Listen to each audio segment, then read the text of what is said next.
Bongbong Marcos. You know, I've been talk with the Jeric Kakampink, even the TikTok blogger in the TikTok live, who is my good friend, even Jeric Silva in my TikTok live. They are my good friends too. But I've been scammed by Bongbong Marcos. But for me, I am no longer to be Marcos loyalist, alright? I changed myself.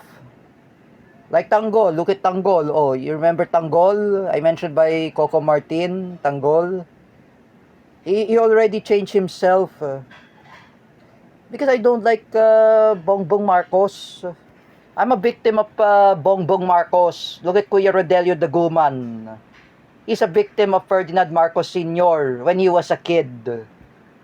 Me, I was a victim of Bongbong Marcos.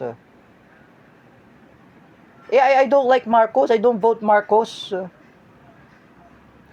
That time, I apologize to Teacher Jessa. I apologize to everyone. Oh, Teacher May Tiburcio and we are being scammed by Bongbong Marcos. Nabudol na kami. Like, what I realized, nabudol. Ate Isa got scammed by Bongbong Marcos. Jens Manaid.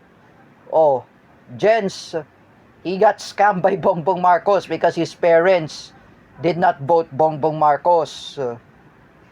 Even his brother and sister with his siblings of Jens, they don't vote Bongbong Marcos. Because they got scammed. Because I know Jens just voted Bongbong Marcos.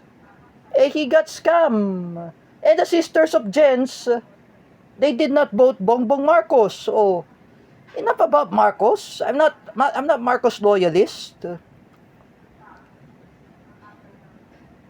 That's why I said I always to be neutral. I always to be pro-Filipino. If I'm a pro-Duterte, I'm a pro-Filipino. I have to be neutral like Kuya Bear. For example, if I am a pro-Iran or pro-Israel, I have to be neutral. If I'm a pro-Ukraine, I'm a pro-Russia, neutral. If I'm a pro-Taiwan, pro-China, neutral. Oh, I'm a pro-India, pro-Pakistan, neutral. I have nothing to talk about those things that really happen is because I know I'm being scammed by Bongbong Marcos. Alright? Nabudol na tayo. That's the reason. And here's the lesson to Kuya Dan Mardayaw. Kuya Dan Mardayaw, if Kuya Rodelio Daguman says that Bongbong Marcos is bangag, accepted it. Tanggapin mo na, Danmar. Huwag mo kasi awayan si Kuya Rodelio Daguman. He has his writing to his own opinion.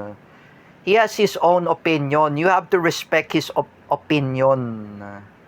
If I were you, Kuya Dan Mardayaw, doon na bully Kuya Rodelio Daguman. Oh, like I said, I chat Clarence Beredo. I told to Clarence in the video call. I told him, pagkasabihan mo to si Kuya Dan Mardayaw, tigilan niya si Kuya Rodelio Daguman. Huwag mo awayin. Oh. You know, Kuya Rodelio Daguman is an anti-Marcos too. I am also anti-Marcos. Oh, everyone are anti-Marcos. Oh, Danmar,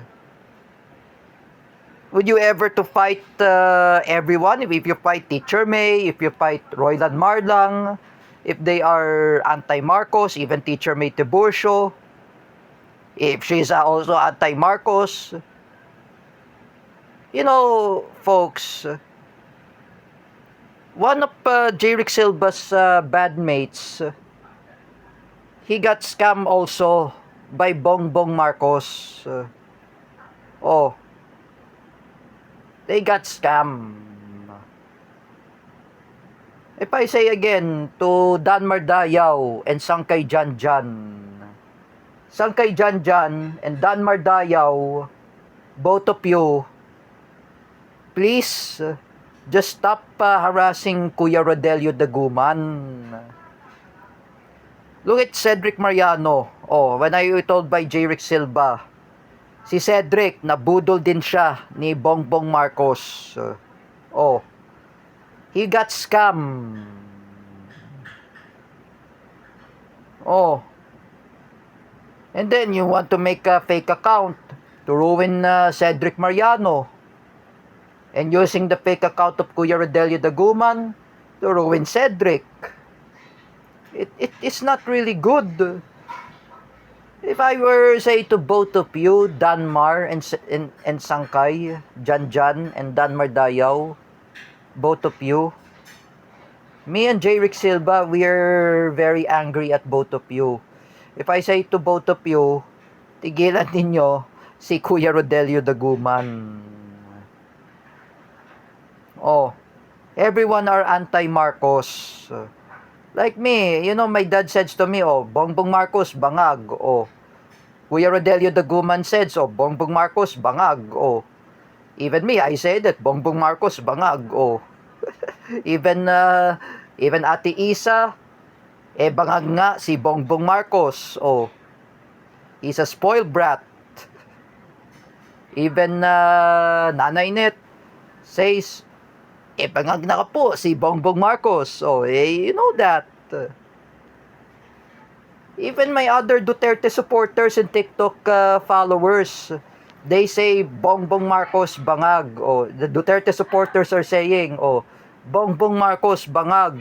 Oh, I'm being scammed by Bongbong Marcos. If I were say to both of you, Danmar, even Sangkay Janjan, both of you, you know, Sangkay Janjan, you should stop bullying Rodelio. Kuya Rodelio Daguman. What if I say Kuya Rodelio Daguman is not related to politics? What I'm gonna say to both of you, Sangkay Janjan and Danmar Dayaw, very shameless, nakakahiya, like I said. Kuya Rodelio Daguman is an anti-Marcos. He has a right thing to his own opinion. He's a cerebral palsy. If Kuya Rodelio Daguman is a pro-Duterte, just do not bully him. Do not attack him. Do not harass him. He doesn't have mother. Oh, he doesn't have a pet dog. The only he's always he and his brother who were in the house. Kuya Rodelio Daguman is also anti-Marcos because my ninang Marisol Gabag, ninang Bebe, oh, she's also anti-Marcos. Oh, that's not right thing to say. Sangkay Janjan, Danmar Dayaw. Do not bully a person that he doesn't do anything. Kuya Rodelio Daguman is an anti-Marcos. Roylan Marlang, anti-Marcos. O Kawali Coronel, anti-Marcos. O Kawali Coronel said, so magnanako pala si Bongbong Marcos. Danmar Dayaw, o Kuya Danmar, o what you gonna say to Kawali Coronel? O what you gonna say to Roylan Marlang? O you said that bangag po si Bongbong Marcos. O magnanakaw. O Roylan Marlang said, o you know, Danmar, I say again, when you talk about too much politics, me and Clarence Beredo, we always warn you, do not talk about politics to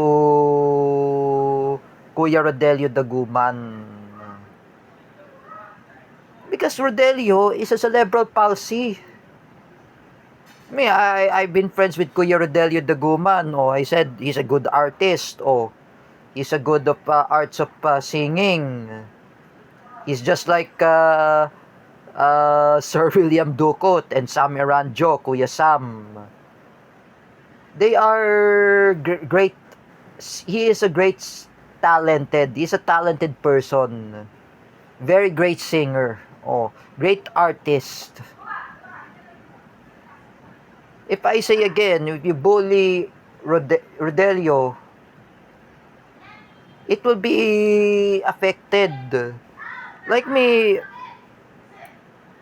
as I'm a good person, do not bully Rodelio. I'm suggesting to Sangkay Janjan and Dan Mardayaw and this cyberbullying.